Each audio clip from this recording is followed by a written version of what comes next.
ये जो दलित IPS officer ने आत्महत्या की, इसमें भी मुद्दे ढूंढ रहे हैं। कभी उसको हिंदुत्व, भाई ये तो हिंदुत्व विरोधी थे, कभी दूसरी जाति के साथ टकराव, भाई खापे खड़ी हो जाए, एक जाति वाला हटा दिया दूसरा नहीं हटाया, उसमें बैलेंस करके देख रहे हैं, कोई वर्ग खुश होता है। लेकिन ये काफी इनके टोटके पुराने हो चुके हैं, जनता समझ चुकी है और ये इनको आने वाला समय में भारी पड़ेंगे।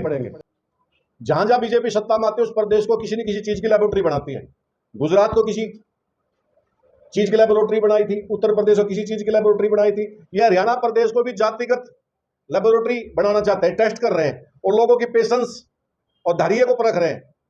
और ये इनके लिए मानव जीवन, रोजगार, विकास ये मुद्दे नहीं है, सुशासन ये मुद्दे नहीं है, ये वोट गिनते हैं कौन सा वर्ग किस साइड में करना, कितने वोट की कितनी वोट है। ये सिर्फ सत्ता के लिए किसी स्तर तक भी जा सकते हैं।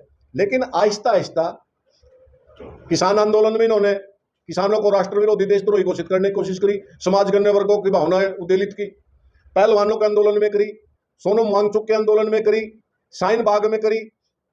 अब ये जो दलित आईपीएस ऑफिसर ने आत्महत्या की, इसमें भी मुद्दे ढूंढ रहे हैं। कभी उसको हिंदुत्व, भाई ये तो हिंदुत्व विरोधी थे, कभी दूसरी जाति के साथ टकराव, भाई खापे खड़ी हो जाए, एक जाति वाला हटा दिया दूसरा नहीं हटाया, उसमें बैलेंस करके देख रहे हैं, कोई वर्ग खुश होता है।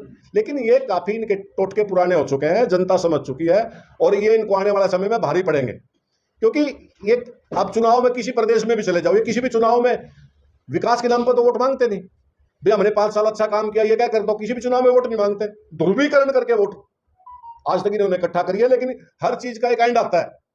इस देश में एक से एक बड़ा जो खप्पी खातुर्रम खां हुए थे, जो कांग्रेस कहते थे Indira is India, India is Indira, आज वो बेचारे किस स्तर पे हैं, क्या हालात में है। तो इनकी तो बिसात ही क्या है, और इनकी जो लुका छिपी है ना जनता के सामने आ चुकी है और बिल्ली थाले से बाहर आ चुकी है।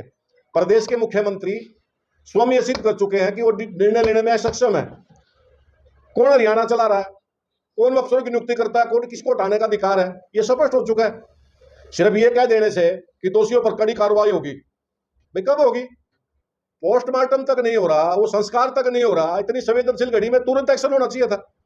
लेकिन वो समाज को टेस्ट कर रहे हैं, कितनी जल्दी उठते हैं, कोई खड़ा होता है ना खड़ा होता, तो ये गलत है और संवेदनशीलता के साथ ये मुद्दा हल करना चाहिए। एक चीज और है, जिस तरह का ये मामला है बहुत हाई प्रोफाइल, 1 दर्जन से ज्यादा सीनियर ब्यूरोक्रेट्स, आईपीएस एडमिनिस्ट्रेशन के लोग, एसआईटी विश्वसनीय एजेंसी है जो इस मामले की जांच कर सकती है। देखिए हमारी तो मांग ये है, एसआईटी तो छोड़िए, एसआईटी तो ही नहीं की है, सीबीआई भी गृह मंत्रालय के अधीन में है, हाई कोर्ट या सुप्रीम कोर्ट के सीटिंग जज की निगरानी में जांच होनी चाहिए एसआईटी की।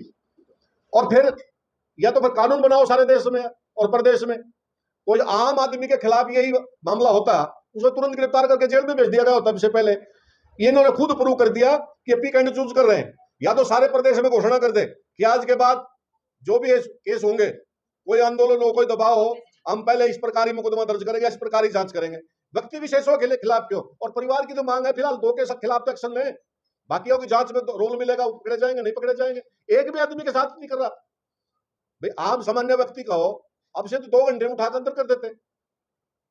अरे इनका तो इतना बड़ा, मैं तो हरियाणा पुलिस को देखकर रहा हूं, इनको इतना बड़ा अधिकारी, वरिष्ठ अधिकारी।